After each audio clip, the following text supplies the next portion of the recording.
Yang terhormat Bapak-bapak, Ibu-ibu, salam Pancasila. Bapak-bapak, Ibu-ibu yang melihat video saya ini, tolong jangan lupa subscribe, like, dan di-share. Sifatnya gratis. Saya akan mengomentari koalisi aksi menyelamatkan Indonesia dituding organisasi penjahat. Sumber saya dari YouTube. Jadi koalisi aksi menyelamatkan Indonesia katanya dituding organisasi penjahat, dan pernyataan tersebut mungkin ada dugaannya terkait dengan penyekapan polisi di Bandung, diduga dilakukan oleh koalisi aksi menyelamatkan Indonesia atau diduga simpatisan daripada organisasi kami tersebut. Di samping itu juga di Kota Medan, dia melakukan pengrusakan fasilitas umum yang berakibat di mana masyarakat umum terganggu melaksanakan kegiatannya di tengah-tengah masyarakat. Dan juga saya lihat sampai ada pembakaran mobil dan lain sebagainya. Hal inilah perbuatan-perbuatan merupakan suatu pengrusakan, dan juga katanya akan melakukan pembakaran toko-toko seperti tahun 1998 yang lalu di Kota Medan. Ini mana yang benar? Jadi inilah yang saya lihat informasi dari kepolisian. Jadi saya lihat jadi anggota koalisi aksi menyelamatkan Indonesia yang ditahan di Bandung maupun di Jakarta dan di Medan diperlakukan tidak baik, kata yang disamakan seperti penjahat besar yang diborgol, yang dilakukan penyekapan dan lain sebagainya.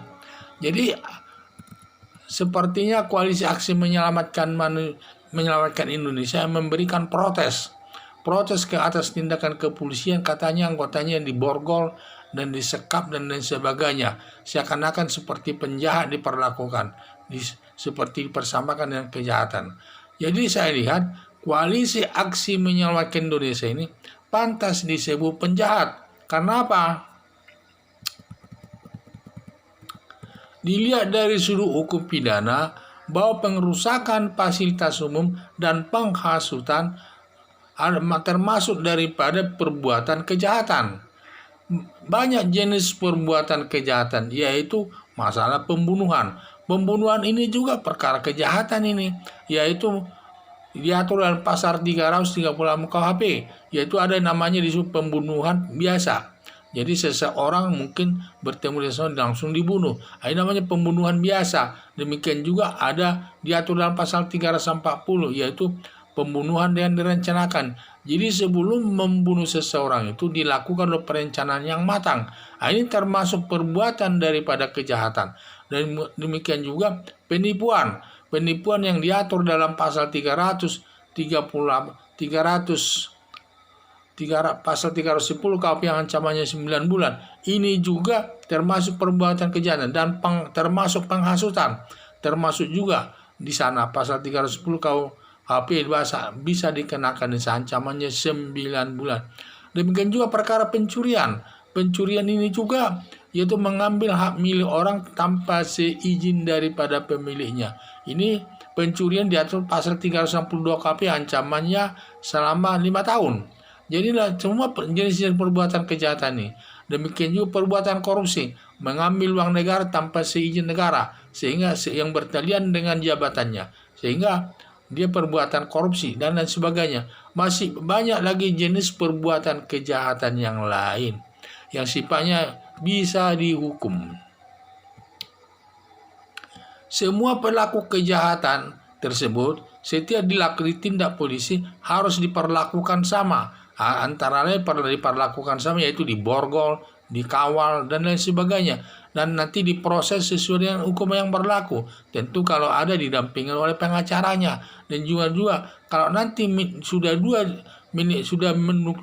mencukupi minimal 2 alat bukti menunjukkan seseorang pelaku kejahatan itu, maka orang itu dapat ditindak sesuai dengan perbuatannya. Sehingga perkara itu nanti polisi kalau sudah cukup minimal 2 alat bukti, perkaranya dilimpahkan kepada jaksa. Selanjutnya nanti jaksa menyampaikannya ke pengadilan. Di pengadilan nanti disidangkan. Perlu diketahui di pengadilan ini sidang itu terbuka untuk umum. Kalau di polisi dan jaksa, perkara itu sifatnya masih rahasia. Tidak boleh siapa pihak saksinya yang diperiksa pun kalau bisa masyarakat tidak perlu tahu isi apalagi isinya. Tetapi sudah sampai di muka pengadilan, di sini sidang ini ada terbuka untuk umum. Siapapun bisa menghadiri sidang tersebut. Sehingga kalau masyarakat mengikuti sidangnya dapat mengikuti jalannya perkara tersebut. Apakah ada unsur kesalahannya atau tidak. Sehingga polisi tidak bermain-main dalam menangani perkara tersebut. Makanya diujilah nanti di persidangan minimal 2 alat bukti itu ada nggak dipenuhi daripada tersangka daripada koalisi aksi menyelamatkan Indonesia tersebut. Jadi polisi tidak seenaknya saja bertindak, harus berlandaskan hukum acara pidana namanya. Minimal didukung minimal 2 alat bukti. Jadi ini yang saya lihat. Jadi polisi untuk menyalahkan penjahat minimal didukung 2 alat bukti. Menuju nama seseorang, apabila sudah menuju nama seseorang, maka orang tersebut harus ditindak. Dan polisi bertindak sesuai dengan asas equality before the law, persamaan hak di depan hukum. Jadi walaupun dia anggota koalisi aksi menyelamatkan Indonesia maupun masyarakat lainnya, kalau sudah cukup minimal 2 alat bukti, baik dia sebagai pejabat, dia sebagai anggota kami maupun sebagai anggota masyarakat biasa, pengusaha, tokoh masyarakat, tokoh adat, tokoh agama dan sebagainya. Kalau bersalah sama diperlakukan sesuai dengan hukum yang berlaku. Berarti semua harus dituntut di muka pengadilan. Jadi saya lihat koalisi aksi menyelamatkan Indonesia ini seakan dia minta perlakuan yang berlebihan, berbeda dengan penjahat yang lainnya itu. Tidak boleh perlakuan polisi terhadap setiap terdakwa harus sama, tidak boleh berbeda-beda. Dan itu sesuai dengan asas equality before the law, persamaan hak di depan hukum. Sekian dan terima kasih.